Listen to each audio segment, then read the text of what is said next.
Hi guys, welcome back to the channel. मेरा नाम है हिमांशु वर्मा और गाइस आज की वीडियो काफी ज्यादा इंपॉर्टेंट रहने वाला है क्योंकि आज हम लोग बेसिकली डिस्कस करने वाले हैं ब्रेकआउट्स और ब्रेकडाउन के बारे में। आखिर ये होते क्या है और किस तरीके से हमें इनको ट्रेड करना चाहिए, आज की वीडियो बेसिकली उसी पे रहने वाली है। तो बिना देरी करते हम लोग गाइस वीडियो को शुरू करते हैं। गाइस मैं आपको ब्रेकआउट और ब्रेकडाउन एग्जाम्पल के रूप में समझाता हूँ। देखिए यहाँ पे मैंने already support, wait a minute guys, मैं यहाँ पे देखिए ऑलरेडी मैंने सपोर्ट और रेजिस्टेंट मार्क कर रखा हुआ है। ठीक है, आई होप आपको ये चीज दिख रही होगी। देखिए जब भी हमारा प्राइस जो होगा सपोर्ट और रेजिस्टेंट में चल रहा होगा, ठीक है, तो जब हमारा प्राइस अपने रेजिस्टेंट को ब्रेक करता है, देखिए यहाँ पे एक बार इसने यहाँ पे रेजिस्टेंट बनाया, फिर एक बार इसने यहाँ पे रेजिस्टेंट बनाया, लेकिन जब अगली बार रेजिस्टेंट बनाने की बारी आई, देखो इसने अपना रेजिस्टेंट ब्रेक कर दिया। तो ये जो ब्रेक पॉइंट था ना हमारा, इसको हम लोग गाइस बेसिकली बोलते हैं ब्रेकआउट। मैं इसको यहाँ पे शॉर्ट फॉर्म में बीओ लिख दे रहा हूँ, आप समझ जाइए ये हमारे लिए ब्रेकआउट है। Same as it is guys, हमारा जो ब्रेकडाउन होता है ना वो भी बिल्कुल वैसे ही वर्क करता है। आप देखिए हमारा यहाँ पे जो प्राइस है ना, वो देखिए सपोर्ट और रेजिस्टेंस के बीच में चल रहा है। फिर जब हमारा प्राइस जो होता है अपने सपोर्ट को ब्रेक करता है, आप देखिए यहाँ पे हमारा जो प्राइस है इसने सपोर्ट को ब्रेक किया, तो इस पॉइंट को गाइस हम लोग बेसिकली ब्रेकडाउन बोलते हैं।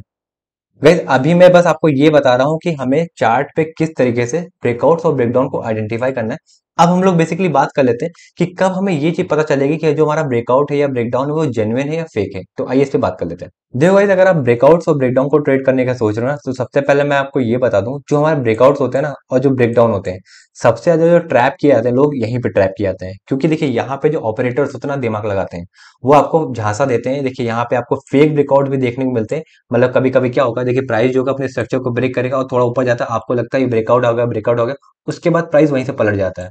ठीक है, तो आप ये चीज कैसे आइडेंटिफाई करोगे जो आपका ब्रेकआउट होगा वो जेन्युइन है या फेक है। देखिए गाइस, जब भी प्राइस अपने स्ट्रक्चर को ब्रेक करता है ना, अगर वो जेन्युइन ब्रेकआउट होगा तो वापस से अपनी पोजीशन पे आएगा, मतलब आसपास में आएगा। फिर आपको एंट्री लेनी है और आपको एक छोटा सा स्टॉप लॉस लगा करके आपको वहां पे एक अच्छा खासा प्रॉफिट बुक कर सकते हो। गाइस देखिए कभी कभी ऐसा भी होगा कि जब आप ट्रेड लोगे, ठीक है, वो जरूरी नहीं होता वो वापस में आए। लेकिन गाइस आपको इस केस में आपको एंट्री नहीं लेनी है।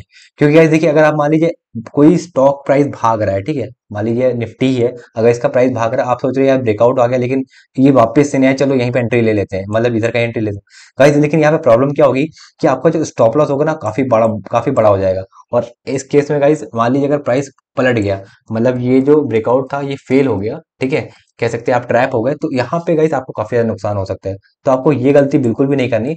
आपको हमेशा ये चीज ध्यान रखनी होगी, अगर ब्रेकआउट जेन्युइन होगा ना तो वापस से अपनी पोजीशन पे आएगा, तभी आपको ट्रेड लेना है, तभी आपको ब्रेकआउट ट्रेड करने हैं।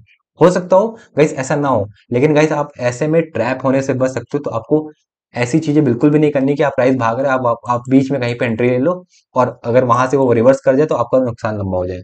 तो आपको ये चीज बिल्कुल भी नहीं करनी, ठीक है। Same as it is guys, जब आप ब्रेकडाउन को ट्रेड करोगे तो देखिए यहाँ पे जो हमारा प्राइस था, देखिए इसने यहाँ पे ब्रेकडाउन दिया, ठीक है, इसके बाद वापस से प्राइस थोड़ा सा नीचे जाता है, फिर वापस से अपनी पोजीशन वापस आता है, ठीक है। अब आपको एंट्री यहाँ पे लेनी होती है गाइस। अब आप यहाँ पे एंट्री लेते, अब एक छोटा सा ऊपर की ओर स्टॉप लॉस रखते। अब आप देखते यहाँ से प्राइस वापस से नीचे जाना शुरू कर गया, ठीक है।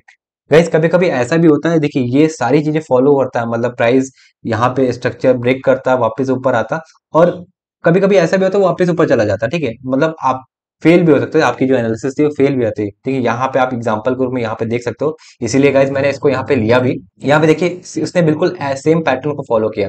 प्राइस ने ब्रेकआउट दिया, ठीक है, वापस से ऊपर आया, लेकिन इसके बाद देखिए इसने वापस से इस ये नीचे नहीं जाना नहीं शुरू किया, ऊपर जाना शुरू किया। अगर आपने यहाँ पे एक एसएल एसएल लगाया होता तो आप सबके एसएल हिट हो गए होते।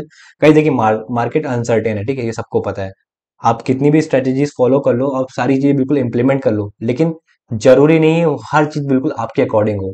बट जो रूल्स एंड रेगुलेशंस है आपको उनको फॉलो करना चाहिए। देखिए 10 में से 6 बार 5 बार या 7 बार आप सही हो सकते हो, लेकिन 3 बार आप गलत भी होगे। तो आपको ये चीज हमेशा दिमाग में रखनी, कोई भी चीज 100% बिल्कुल वर्क नहीं करती है, ठीक है। जो भी चीजें मैंने आपको बता रहा हूँ कि जब भी आपको ब्रेकडाउन और ब्रेकआउट को ट्रेड करना है, वो आपको जैसे कि सडन एक बार में ही जैसे मार्केट का स्ट्रक्चर ब्रेक होता है तुरंत नहीं करना चाहिए। क्योंकि गाइस इसके रीजन है। अगर आप मान लीजिए कभी कभी ऐसा भी होता है वो स्ट्रक्चर ब्रेक करता है वो एकदम से सीधा, जैसे यहाँ पे स्ट्रक्चर ब्रेक करता है वो सीधा नीचे चला जाता है, हो सकते थे ऐसे चांसेस हो सकते थे। लेकिन गाइस इस केस में जो आपके स्टॉप लॉस होते काफी ज्यादा बड़े जाते, जो कि कह सकते हैं कि अगर मान लीजिए मार्केट थोड़ा और नीचे जाकर के पलट जाता तो आपको एक बहुत बड़ा नुकसान हो सकता था। तो गाइस ये सब चीजें आपको अवॉइड करनी है। जब भी आप ब्रेकआउट और ब्रेकडाउन को ट्रेड कर रहे हो तो आपको ये चीज हमेशा ध्यान रखनी होगी कि जब भी स्ट्रक्चर ब्रेक होगा आपको उस समय तो एंट्री नहीं लेनी है, ठीक है?